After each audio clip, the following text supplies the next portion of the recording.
Ya, Sarah.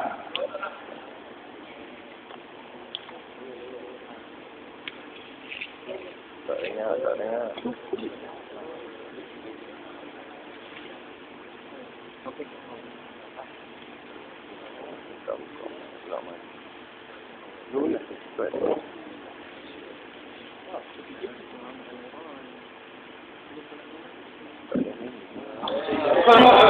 Yeah, you cannot hear me, right?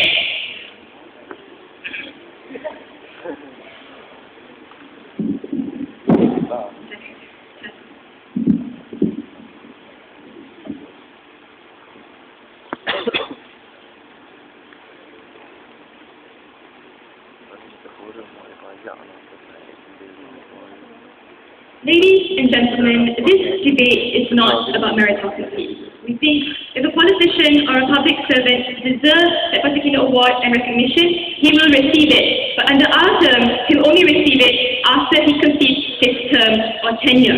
We think that in Malaysia, where we celebrate and maintain the separation of powers, where we deem it sacrosanct and ingrain it into the Constitution, we need to maintain that. And in this debate, we'll prove to you that by allowing for this motion to pass, you'll be able to maintain the neutrality of those in public office, and that this will serve the best interests of Malaysians. Three arguments that I'm going to forward to you in my speech. First off, why civil servants and politicians specifically. Secondly, why we're going to give it only after the completion of their tenure or term in office. And thirdly, the neutrality of politicians and the sultans who give these honorific titles. But before I move on to the point of argumentation, a couple of explanations as to the context of this debate. These honorific titles, ladies and gentlemen, are the titles given by the Yang di-Pertuan Agong, by the sultan of our respective states, or even the Yang di-Pertuan Negeri, right? These are things like the Datukship, like the Tan Sri, like the Tun. These are the things which we give an award to individuals who we feel have certainly served the best interests of society, who have contributed so much to society, and for that, the sultans, the monarchs that we greatly respect, are willing to give them this show of appreciation. We think that with how society respects the monarch, and when the monarch indicates to society, this is a particular individual who we greatly respect, society will then feel the kind of recognition, which will then lead to the stature of the person who receives that particular title. And on these grounds, we will debate the motion. Hang on, Shafiq, it's just my explanation. So first off, on the first point of argumentation, why civil servants and politicians, right? Who are these people? Who are the people we're talking about? These are people like the elected representatives that we have, like as our leaders of our constituencies, people in the judiciary, ministry officials. These are people whose lives and whose jobs and careers are devoted to maintaining the best interests of those in society. Those are their duties. That's why we elect them. That's why we absorb them into the public service system. And what are their influences in this case? Because of their duties towards the public interest, they have a very close-knit effect in terms of their decision-making to how they decide affects our lives. Things like welfare, things like healthcare, things like education. What they do, especially those in the higher-up office who we hope create as much contribution as to deserve these statutorships, they are these people who have that influence to our lives. And you think in order for them to best serve our public interest, they need to maintain any form of neutrality. That's why we keep them away from any instances of bribery or any undue influence in their policy, so long as they maintain that our best interests are protected. We think this differs from CEOs and entrepreneurs because their decisions are based in business, is more based on things that are less directly intangible. Like obviously someone who's the CEO of, won't exactly be talking about our healthcare or our public education system. And I think that's the delineation that I'm posing to you today. But before I continue on to my second point of argumentation, yes, Shafi. You have to tell us why currently under status quo the element of neutrality is not existent, because all these people are nominated by their communities and they are granted due recognition after they have just shown that they have proved something to their community. Right. Thanks, Shafik. We understand that the appearance of neutrality is there, but what we wish to maintain and what we endorse is the fact that it's not enough. We want to ensure to get rid of any form of undue influences. We want to fight for this proposal to pass. We think, why give it after? Because on the first level, you can only give it after when you can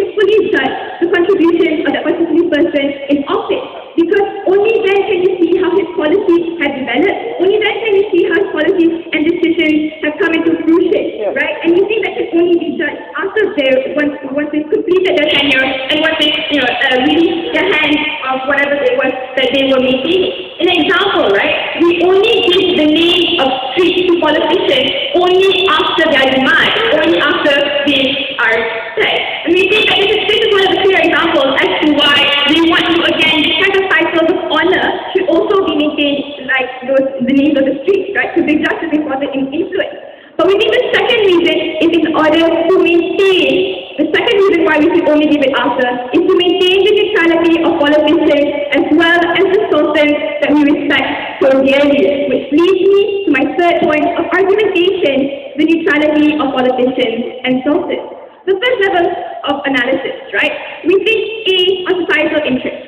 Those are the duties of the politicians, like I had said before. And in order for them to successfully fulfill those duties, or at least to ensure that those duties are fulfilled in our best interest, we need to, as much as we can, maintain the neutrality of those in public office, of those elected representatives. We think that given the stature and recognition that honorific titles have, that gives to the person who attains those titles, to allow them to accept these titles during their tenure, when they have that amount of influence, is akin to bribery. It's akin to an implicit corruption, where you're actually telling him, hey, we're going to increase your stature, but hey, why don't you try, this is what I'm giving you, as you have all of that influence and power. We think that, even if you take the example of a person who gives money to politicians during elections, etc., even though politicians can say that, I'm independent, I'm not going to make any decisions based on that cash, we think politicians can still feel liable as an individual to the person because of that. Especially in public office, when you're supposed to be neutral, we want to be able to maintain that neutrality. On the second level of analysis, we think when you look at the title, you have the datukship, which moves up to the trusteeship, which moves up to the tun, the kind of levels of recognition, which creates the conditioned incentive. Once I get one step, I want to get another, and another, and another, which can lead to a situation of where they want to appease the person who has the power to give them those titles, those conditioned incentives. On the third level of analysis of political endorsement, we think that by giving these titles to politicians during their tenure, it's akin to political endorsement from the monarchy. It's not just a simple press statement, it's a concrete choice of saying, this is the person I support. When you think of the monarchy, right, it's actually a separate block from politics. They're there to be, there's a separation of powers to be neutral. We think that when the Sultan gives this award during that person's tenure, it's like giving the person a kind of choice and making a biases in the eyes of Malaysians, like this is the person I support, not the person who didn't get the title. And for these reasons, ladies and gentlemen, maintain neutrality, go with our case, tight government wins. Thank you.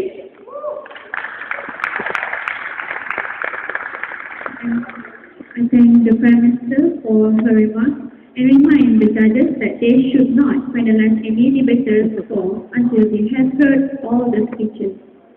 We shall now hear the opposition leader's speech.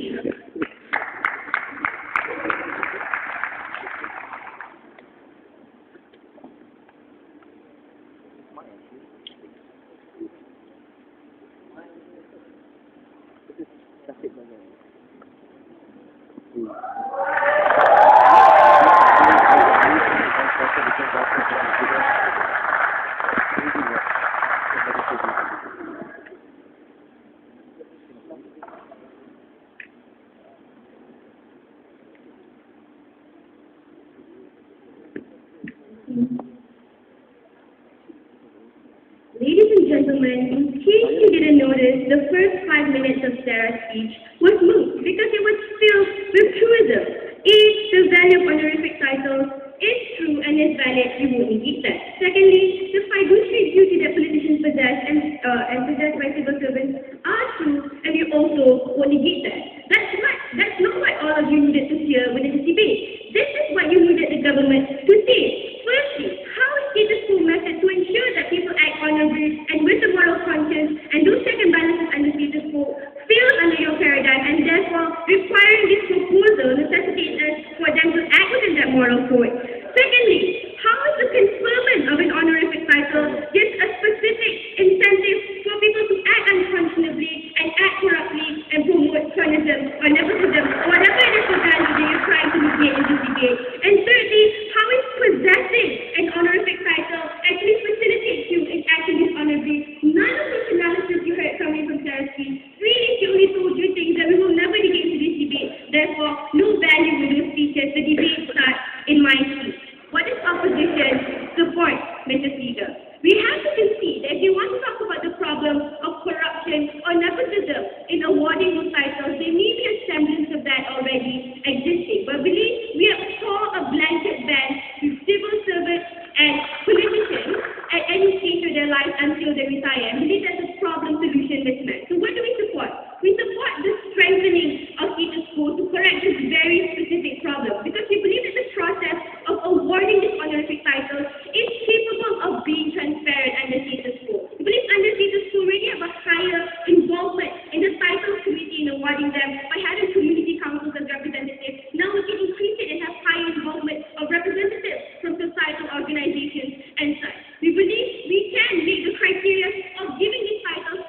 recognition, and secondly, maintaining the identity and culture of Malaysia. We believe in two things under recognition: A, meritocracy, and B, aspiration to society, and how the proposal defeats both of this.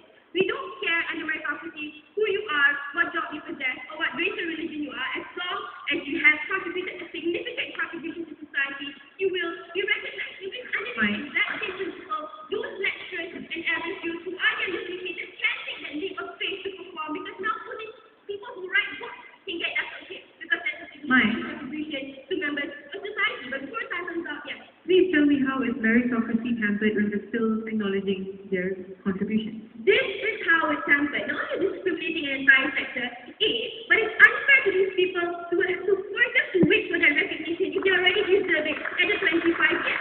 Because if you wait for, because the point of recognition has to be deserved and has to be recognized at the point within they make it. If you wait for another 30 years, it's underappreciated, and in 5 years' time, someone else might come in and topple their recognition, therefore denying this individual the recognition that they deserve at that point in time when they made a significant contribution to society. And these are the victims of circumstances that you deny under your proposal. And we also believe that short-term motivation is just as valuable as long-term motivation, because you will change the dynamics of the working force. Because as opposed now under your proposal, people will make distinct contributions at the end of their term, as opposed to under our proposal, they try to make distinct contributions throughout the length of their term, and therefore also using the dynamics of hierarchy of titles, not just Datuk, but it's Datuk 3, times 3, and so on. And furthermore, you can achieve if you use the status quo that we have. The aspirational society, it's the imminent effect is having your peer receiving that award, as opposed to waiting for them to receive it 50 years later. Very quickly, identity and culture of society. We believe we've held history at great pride, and we preserve it at great length. Under history, representatives of people and people who are involved in decision making have been given titles like Datuk, Bendahara, because these are symbols of respect that we preserve in our society. What government is doing is we're changing the ability for that culture to be preserved. And this is a single harm of sacrificing culture and identity, because you create that disconnect between modern living and history. And now the new generation lose that privilege of diversity and be able to be identified with you as a Malaysian nation and a Malaysian culture and the foundation of how this country was built, as opposed to very modernized political system where no recognition of your contribution is made. For all those reasons, opposition is very proud to oppose. Thank you for your remarks. I now call upon the Deputy Prime Minister, Sheikh Sadiq, to deliver the constructive speech.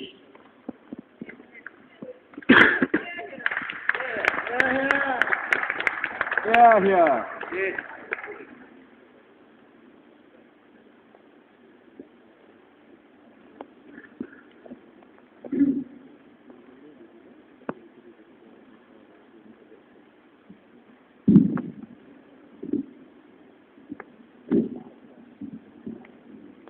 Testing. Opposition, can you hear me, sir? Thank you much as well. Can you hear me? Great.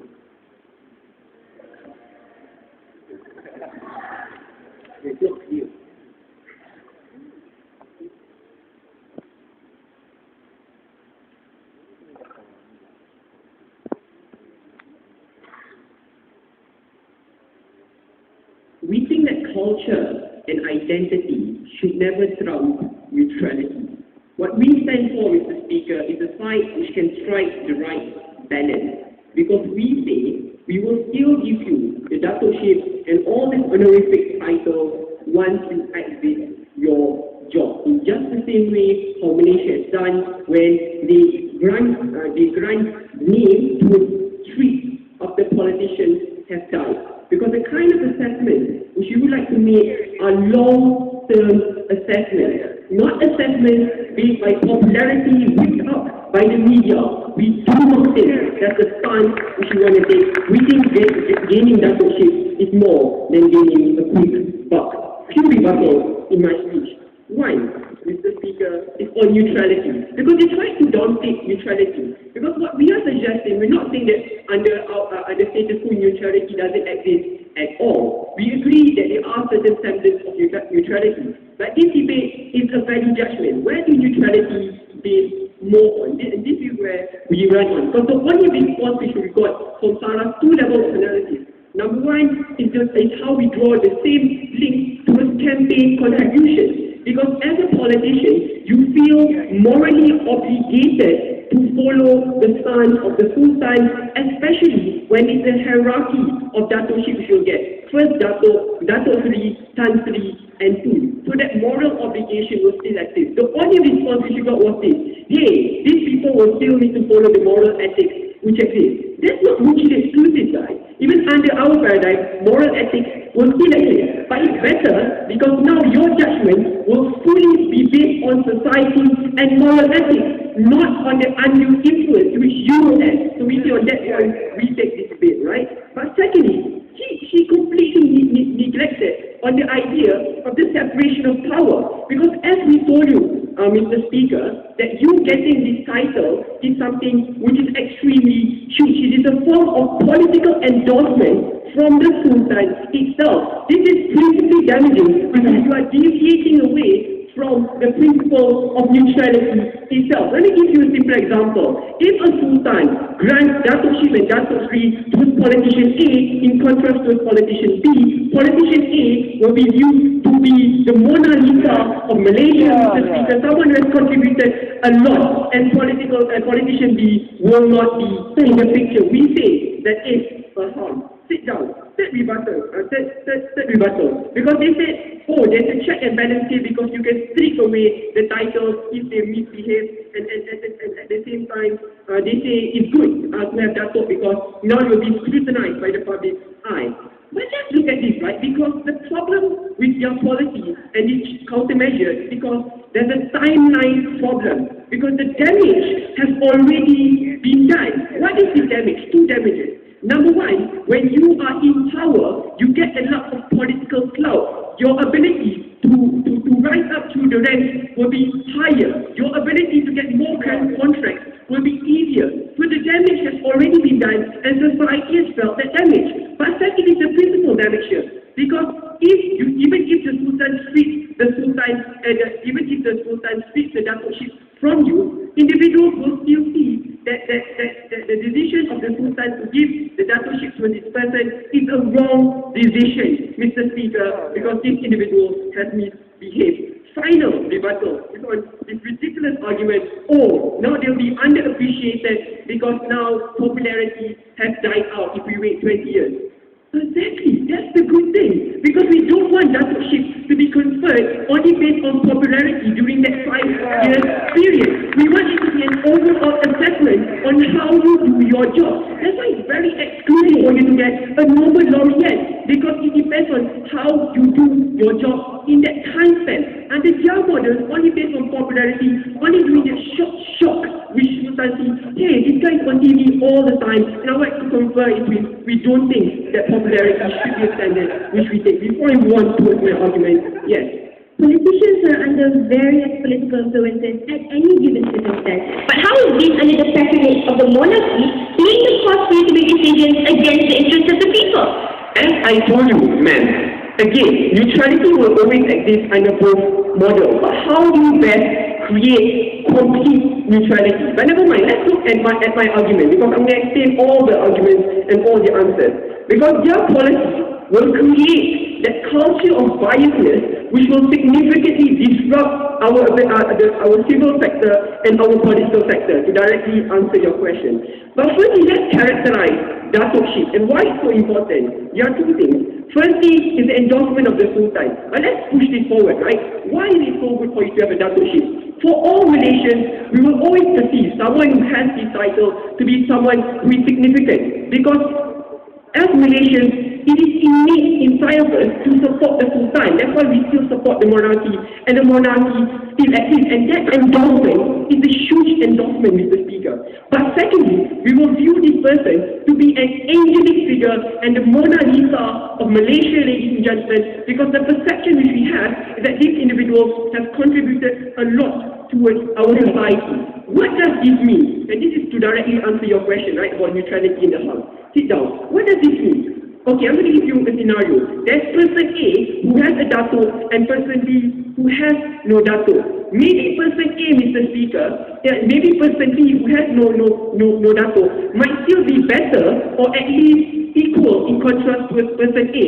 But this person might not get Datuk Chief for 3 reasons, despite the fact him being better. Number one, because he lives in a different state. And as we all know, I think, although you might not want to agree, but it's very intuitive, it's very popular. The Sultan of Pahang is popular in giving more Datuk Chiefs in contrast to Perak and my home state, Johor. But the second reason, because they might have opposing views to the Sultan, Mr. Speaker. And the third reason, maybe he might not be a popular figure in the media, ladies and gentlemen. So this means, as a consequence, you will hurt the credibility of our civil sector, because the person who should get the job and who should beef up the rank was now no longer has the ability to do so, because he has been surrogated and substituted by the person with this Datuk, ladies and gentlemen. Mr. Speaker, we say Datuk Chief is more than just a title. She Toyo got it stripped away, Ibrahim Ali got it stripped away, but the harms are still felt until now. We say the safer option for us to wait and to assess the long-term approach, not to simply follow mistakes. Thank you. Thank you, Mr. Sadiq. The Deputy Opposition Leader will now deliver the speech opposing the resolution.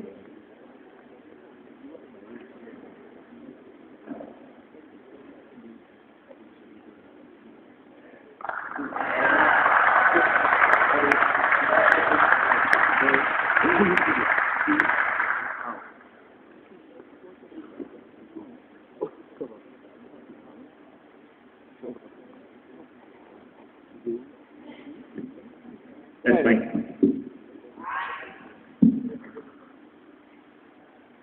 Mr. Speaker, ladies and gentlemen, now I know why Sadiq didn't fully respond to my speech, because he couldn't listen at the beginning of this debate. Ladies and gentlemen, we think that people that deserve recognition, that have contributed a lot to society, deserve this recognition when it's due, ladies and gentlemen. They said that the element of neutrality doesn't exist. They said that politicians, all these politicians or civil servants will start aligning their ideology to be the same with the Sultan, assuming that the Sultan are the body that seeks these individuals and grants this title to them. That's not how it works. That shows a naive understanding of how this title is disseminated. Ladies and gentlemen, how it's done is that communities and councils within the organization or within organizations are the ones who nominate exceptional individuals and grant this list of nominated individuals to the Sultan, ladies and gentlemen, and the Sultan is the one who gives this title to this individual. It's not that the Sultan always has CCTVs around the government body and treat this individual personally, ladies and gentlemen. That's not how it works. But even if that is how it works, even though it's extremely ridiculous, we think that it is okay for individuals to align themselves with the ideologies of the Sultan, because that is a valid choice of the individuals, ladies and gentlemen, and they can't say that it's wrong. Secondly, he said that that you will create a culture of biasness, and said that all these ideas of corruption and how Datuk Chiefs and all these titles are easily obtained. And he gave the example of the Pahang state on how titles are easily gotten there. Disregarding my speech on how we seek to improve status quo, on improving transparency by telling the public, ladies and gentlemen, all the credentials of this individual, why is the individual getting the Datuk Chief through internet databases, ladies and gentlemen, fully accessible to the public.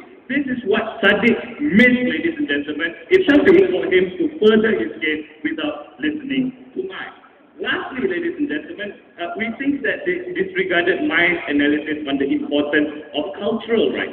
Because you have to understand that the foundation of Malaysia is that when the monarch was in charge, historically, ladies and gentlemen, all the officers of the monarch were granted this title as a symbol of status, ladies and gentlemen, of representing the people. We think that the remnants of history has to remain in modern days to maintain the identity of Malaysia. If not, it will be a disconnect between historical aspects and modern day, ladies and gentlemen. It will be harder for the current generation to connect or understand fully the context of history, ladies and gentlemen. And we think it is important for us to maintain this in modern day. But before I move on to my substantive, yes, Sadiq. why is it so bad for us to have an overall assessment only after you have finished doing your job as a politician, so that we know that you will not make any mistakes which will jeopardize your associate? See, Mike has already responded to this, and they still want to bring up this argument. It is unfair, ladies and gentlemen, to prolong or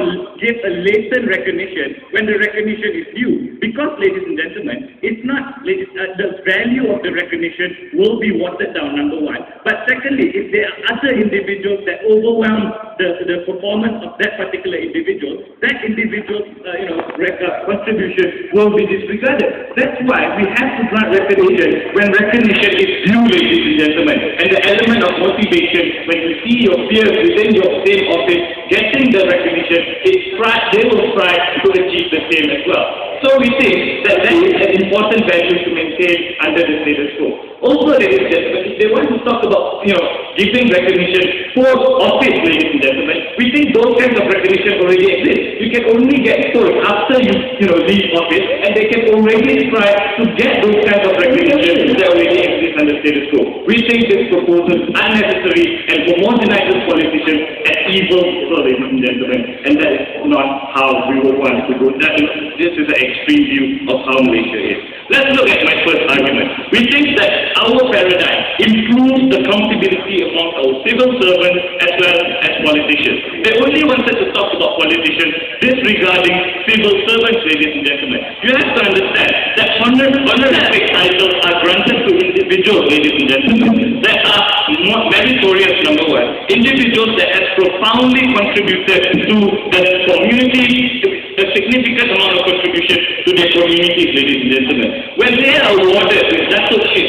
country, ladies and gentlemen, all these honorific titles, this individual will hit the spotlight. Because when you get dato-ship or country, it will hit the newspapers, it will be broadcasted to the public, ladies and gentlemen, and it attracts eyes onto this individual. Because people will want to know why this individual is getting this honorific title to begin with, and to evaluate whether or not these individuals are deserving individuals to begin with. We think ladies and gentlemen, we think it also will enable society to put a lot of pressure on these individuals, because now that they're granted status in society, ladies and gentlemen, to perform the responsibility that is expected of them, ladies and gentlemen. And it's particularly important for more accountability on the part of government servants or politicians during office, ladies and gentlemen. Because when a lot of spotlight is on the civil servants and politicians during the time they serve office, we think that because society has a lot of stake with how they run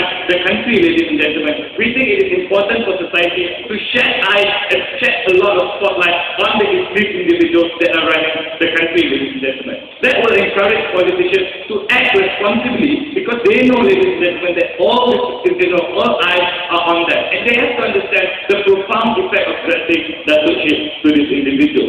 We also told you that secondly, on the second level, ladies and gentlemen, this is something that is important, to grant this title during office, ladies and gentlemen, because now all the other peers that are looking at this individual getting this honorific title will be motivated to strive to become like that. Because if you wait until this person retires, there is no clear effect to the other individuals that are within office. They have to see with their eyes, ladies and gentlemen, that someone has done something profound and has contributed a lot to society. And if they wait until they retire, ladies and gentlemen, this profound effect or direct effect to other individuals, inspiring other individuals, will be watered down. Ladies and gentlemen, they had a naive approach of how they view the dissemination of honorific titles. We think the more realistic approach and reasonable approach came from opposition, and that is why you should vote for it.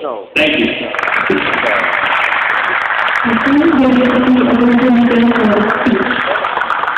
Without further ado, we call on the last member of the preposition side. Of the what? Arena!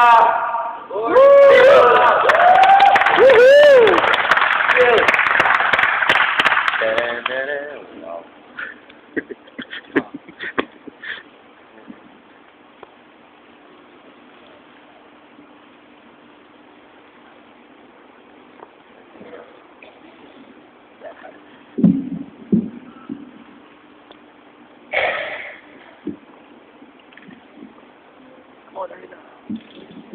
Thank you. Ladies and gentlemen, the biggest problem coming from side opposition is that they assume that suddenly that there is a gap in time, your contributions will be forgotten. We feel that in status quo, that is something that does not happen. We have contributors within society that have already died for the past hundreds and thousands of years, and we also see that they also contribute and we recognize their contributions, right? So we see that in these instances, they have failed to prove that. They also talked about, meritocracy. That was the biggest push coming from that side of the house. But we already told you, meritocracy still exists. We are still appreciating them. We are still recognizing their contributions. What they also failed to do, ladies and gentlemen, is debate on our terms. They wanted to come out and say neutrality already exists. It is non-existent, the problems that we gave to you. But then they never even dealt with that on an even-if basis. So they came up with a completely negative case, talking about the benefits of awarding a person, which we already recognize, without really talking about the details that we've already pushed to you straight from Sarah's speech. I have 3 points of contention for you in my speech, right? Firstly, will there still be meritocracy, and is it better under our paradigm? Secondly, the idea of neutrality, and lastly, what is good for the landscape of Malaysia in terms of social and awarding contributions, right? Sit down. Firstly, the idea of meritocracy. This is what they said. We should acknowledge their contributions.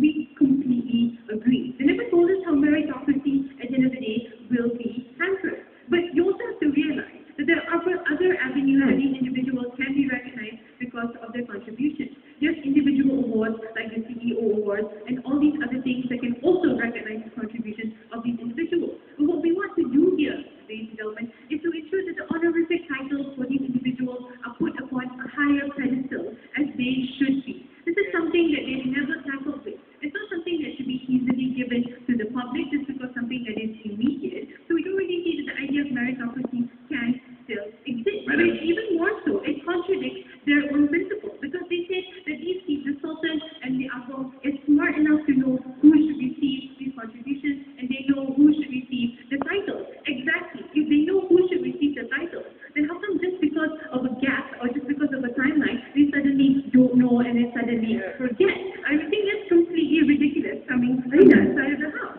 And they also say, oh, what if this individual overwhelms the contribution of that other individual? Sorry, that's called competition. That's something that we always try to advocate within society. But it's something that we don't always, that's also something that we don't overlook. Just because another person overshadows a contribution of another, that doesn't mean the initial contributor or the earlier contributor to a society will be forgotten. That's something that we've already talked to you. And he also talked about the value of the recognition. The value will suddenly be diluted. I think that's also completely ridiculous. Because of the value of the title. Because if you really see that these individuals really tell us that these individuals have such an importance towards society, they've done a great good towards society, then the value will not be diluted at all. That also contradicts whatever they try to push for you. Before we move on, not forgotten but overridden by someone else. How is it fair to the victims of circumstances who at that point made a very significant contribution to society?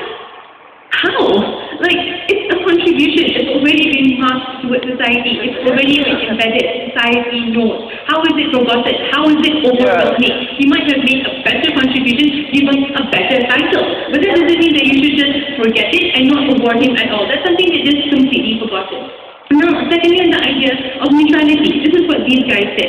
Neutrality already exists. Apparently, what we're talking about is complete nonsense. Look, because they completely neglected the characterization that Sarah gave you, which is specific in this debate. We're talking about civil servants and also politicians. We're not talking about scientists, right, where they have tangible contributions and it can be measured probably in an immediate point of time. We're talking about individuals who enact policies, individuals who directly affect society, like the judiciary or the other forms of government bodies. These things take time. These things take time to assess.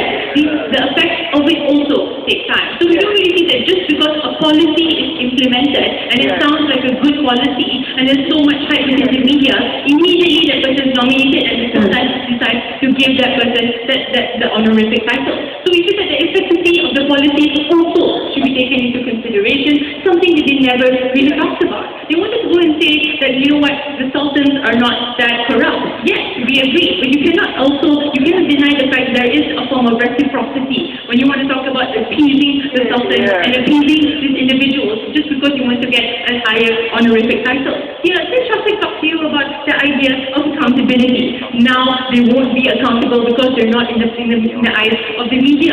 First response, we don't think that they need to be in the media to be accountable. They should be accountable regardless. That's their job. We don't feel that just because you have a country, you're in the media, then only you are accountable. That's ridiculous. The kind of mentality is absurd. We feel there is a higher accountability and higher motivation to achieve better policies within society, because the grade of the reward that you get is just too difficult to obtain.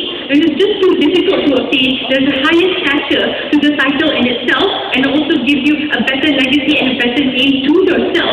That's where the accountability is much more on that individual. The individual is much more motivated, knowing that I have to strive harder to achieve that title. I have to strive harder and preserve my image to receive that title. That's the kind of motivation, that's the kind of accountability that we're pushing for, never talked about and completely negated it from that side of the house. Lastly, Mr. Chair, we talk the idea on Malaysia. It's completely ridiculous that suddenly by implementing this policy, the culture of Malaysia would deteriorate. And suddenly we do not know who we are, and everyone suddenly does not recognize contribution. Look, we already recognize contribution. What we want Malaysians to do is to strive harder for those rewards. We want Malaysians and civil servants to strive harder for those titles. That's where you have a higher motivation. That's why you see even Nobel Peace Prize winners, Mr. Chair, have to suffer a really long time, tenuous, arduous, struggle to achieve the Nobel Peace Prize because of the stature that it holds. When you put a stature or title, ladies and gentlemen, on a higher pedestal, making it difficult to obtain, that's where individuals not only are more accountable, are more motivated, but are more responsible in their actions. Something that is completely neglected, something that's just completely ignored. Ladies and gentlemen, they argue meritocracy. They argue the benefits of giving someone acknowledgement for their contribution. We completely agree in Sarah's first 30 seconds. What they need to come up and tell us, there's a huge harm coming from our proposal, which they cannot do because Aina is opposed. Thank you very much. Thank you for Ms. Aina. Now it's time for the final opposition members to clear up any doubts that may have surfaced and make their sense. I welcome you.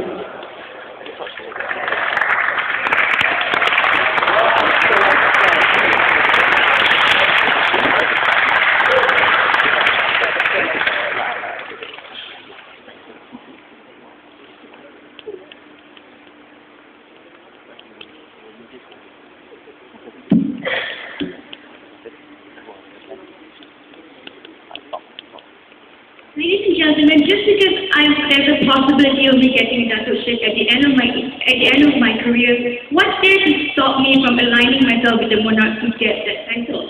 That is the problem that we see with the side of government, is they can't even meet the objectives that they're trying to set.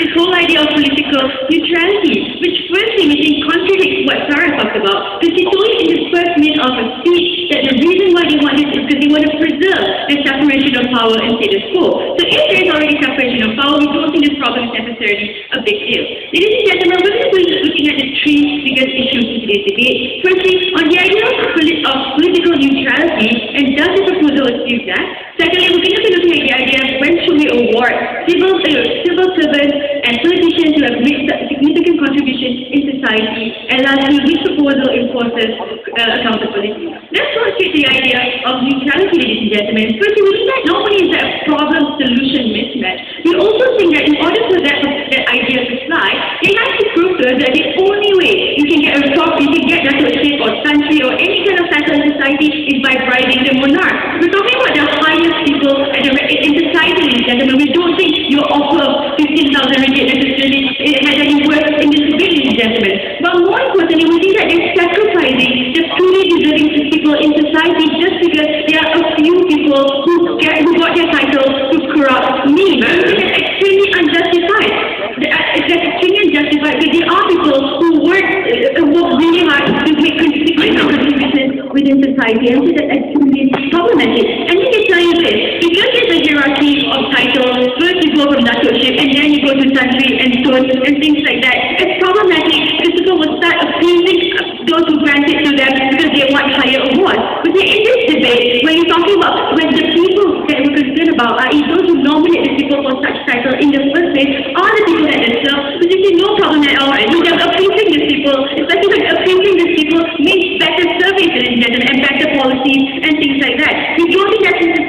a problem. But we feel that this hierarchy of title is a good thing, because we think the fact that you're promised a higher title, even there's a promise of a higher title if you work hard enough, is the motivation that is needed by these people to go on in their day-to-day job, ladies and gentlemen, as opposed to a possibility of you getting the lowest title at the end of your career. We don't think that's fair, firstly, because these people probably won't have the time to prove themselves to get the higher title under your proposal, ladies and gentlemen. And lastly, we think it's problematic when they choose to tell us why extra scrutiny is not necessarily a good thing in this debate. So in answering this problem of neutrality, ladies and gentlemen, we think that they failed in telling us how the proposal necessarily achieved that. And so we don't think that's a need for the proposal, which unjustifiably deny deserving people within society the recognition that they deserve at that very point of time. Let's go on straight into the crux of today's debate, right? So when should we really award these people? Should it be at the end of their service, or should it be during their service, ladies and gentlemen? Because we think that this whole idea of corruption really doesn't stand in today's debate. But more importantly, what Arina said at the last minute of the speech, the idea of that, hey, it's really no problem if someone else stops your achievement because that's life, right? It's harsh. But we think, ladies and gentlemen, we think that that's extremely unfair, which is sacrificing and turning a blind eye to other people's contributions is significant at that point of time. We think, ladies and gentlemen, if you were to wait everyone's end of career for you to award them, that's unjustifiable, because we think that there will be other people who might overwhelm their contribution. For example, if you deny marriage to a Nobel Prize at that time of time, at the point of time, it's problematic. Or if you deny John the contribution at the Nobel Prize because of his significant breakthrough in the area of mathematics, it's problematic. But why is it problematic? Because, ladies and gentlemen, you need to acknowledge the fact that their contribution is significant to society at that point of time. And so that is problematic in this debate. And it's starting after, so why can you just have an overall assessment of a person's contribution, right? You say, you're not stopping that, ladies and gentlemen. We're allowing for overall assessment to happen. But you have to tell us why you're denying a state-by-state and a gradual assessment, ladies and gentlemen, when you reward a person at that significant point of time. Because that person's contribution is significant at that point of time. Because our proposal allows for that teacher or any other civil servant who wrote a mind-blowing story in his history of the country to get this award. Our proposal allows for that individual to push through a progressive legislation to get that recognition at that point of time, not denying the right of recognition that they deserve. And we think it's funny when Shadi gives you this cute illustration of person A and person B. But they told, ladies and gentlemen, this quote is unfair because person A might live in a country where the Sultan is not very generous in giving titles. But how will the proposal solve that? Because upon retirement, these people will probably still be in that area until that Sultan was generous in the country. But more importantly, ladies and gentlemen, our model ensures person A, person B, person C can get this award regardless of whether or not you're a politician, regardless of whether or not you choose to be a teacher, ladies and gentlemen, because we recognize that your contribution to society at that point in time is significant. And we do understand why you wait at the end of your career to get this recognition at the very first place. Go ahead. If the contribution is as significant as you portray it, why would it be forgotten because of a small timeline? Ladies and gentlemen, we think that if we can pursue assumption, they're assuming it's a small timeline. We think that, ladies and gentlemen, what if a person pushes through a progressive legislation at the beginning of his career and someone else comes and offers that kind of recognition, ladies and gentlemen? We can't base this kind of recognition, this kind of huge recognition upon that kind of assumption. Why we think that the way to solve that is for you to have a gradual assessment and a award recognition at that point in time. Because the biggest failure is telling us why that's necessarily problematic. Neutrality is just not a big enough harm, right? So we think in this case that recognition is recognition denied, right? Because they're not necessarily recognizing it at that point of time. Now, so let's talk about the idea of accountability, which we think is extremely problematic, especially when they refuse to deal with extensive substantiation. Because we tell you, ladies and gentlemen, that accountability, even if you want to argue accountability, still exists in this model. We say it's made better under our proposal. Because once a person is given an award, right, we think that their status in society is elevated. The limelight now is on them. So we say, ladies and gentlemen, they'll be on scrutiny by a lot of people. We see the people who nominate them to ensure that they continuously strive to feel better. But more importantly, people who are probably jealous and trying to bring them down. Like, there's a lot of people like that in nature. So we say, ladies and gentlemen, this kind of scrutiny is necessary to ensure that these people feel better. As opposed to the other model, where one will scrutinize someone who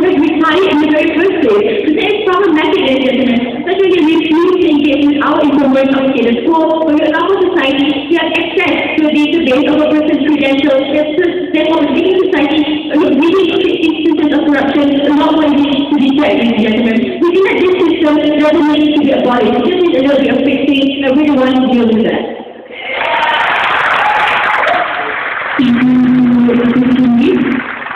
Now we will reach the second round where each of the side will be described and selected. This round may conclude the final basis. Therefore, without further ado, I welcome any member on the opposite side to give the answer. I think everyone will do that.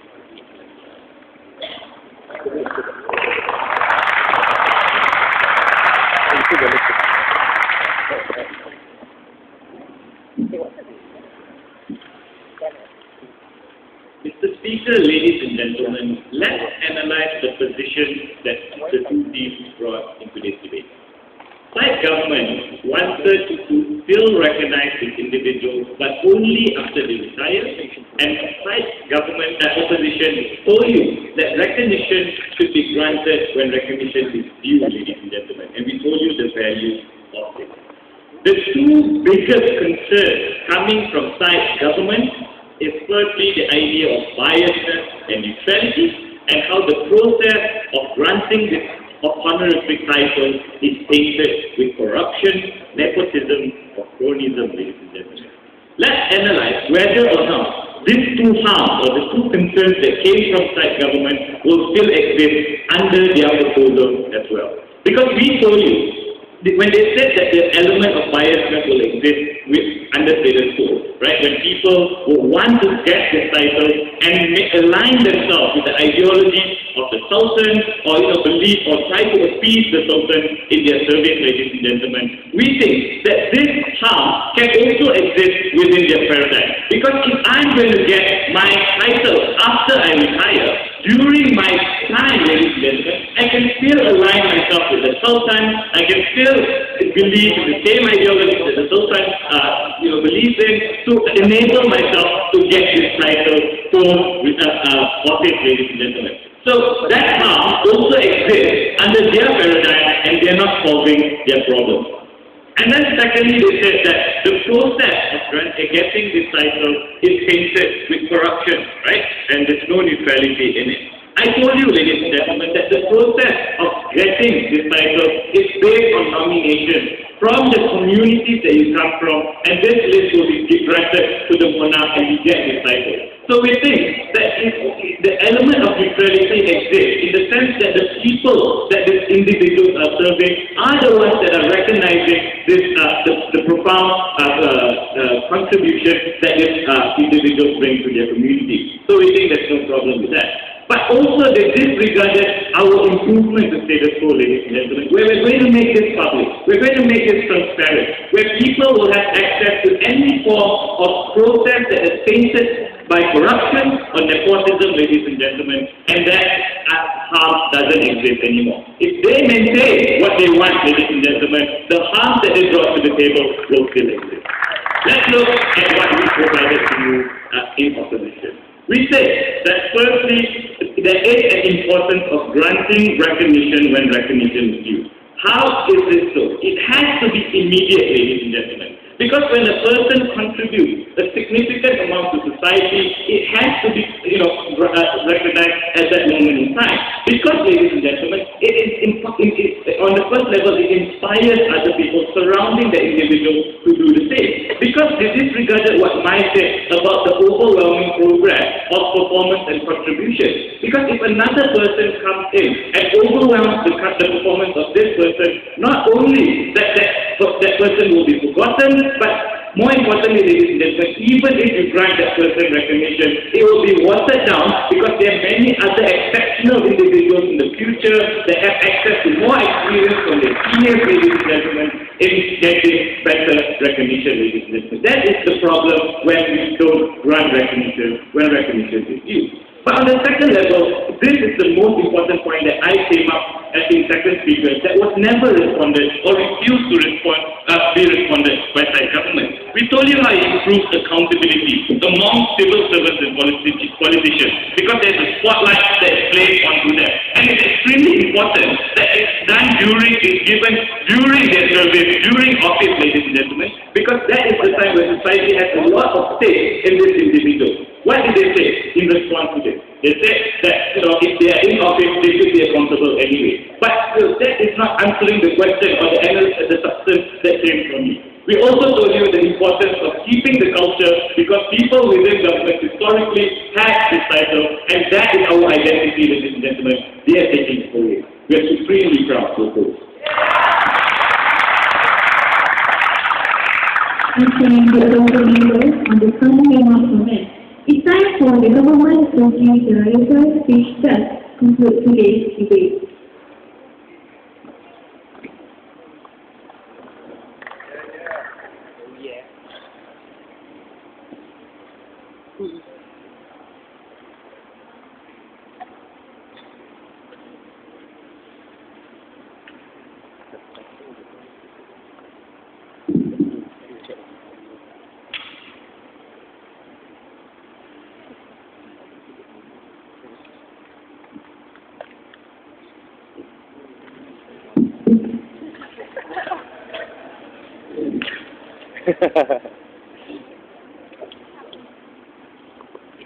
This House plans to uphold the sacrosanct value of a dato-shaped country and soul. And the other side would like to criminalize it. If until today people can remember our P.Ramlee and we all grant him Tansi, we think if you are a good politician and you are a good stable member of society, we will still grant you the dato-shape. If you like, most of their cases were negative. But we only got the only positive contributions were two things.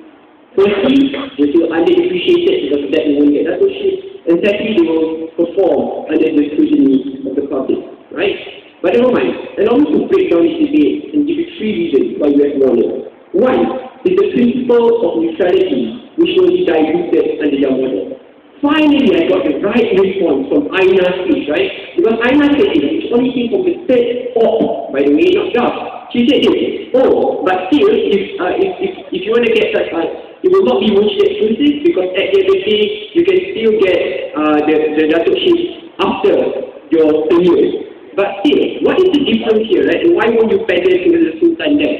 Because I'm sorry, I need to debate with the concept of. Because the difference here is that you are no longer in power. That means the ability to bring change as a politician, as a civil member of society will be there. And that's the distinction. But never mind, let's look at the principle of neutrality and why we have won. Because we do the link, Mr. Speaker, with how campaign contributions will inevitably lead to you feeling morally obligated to succumb to the pressure of the Sultanate. And at the same time, the hierarchy of dato-shape, which I said. The response is important, very simplistic. Hey, their moral ethics need to follow, and they are, under your model, they have the internet filtering system. But I told you, there are three responses to that as well in my speech carried on also in Arina's speech. How do you if you really want to follow that system, one, that system is based on popularity, which means that individuals who are not popular, individuals who are not in the eyes of the public will be disenfranchised. Secondly, also too, differs according to state upon how they disseminate the sultanate and the dato-shape. But thirdly, also depends on which view you take. Do you support the view of the sultan or do you not support the view of the sultan?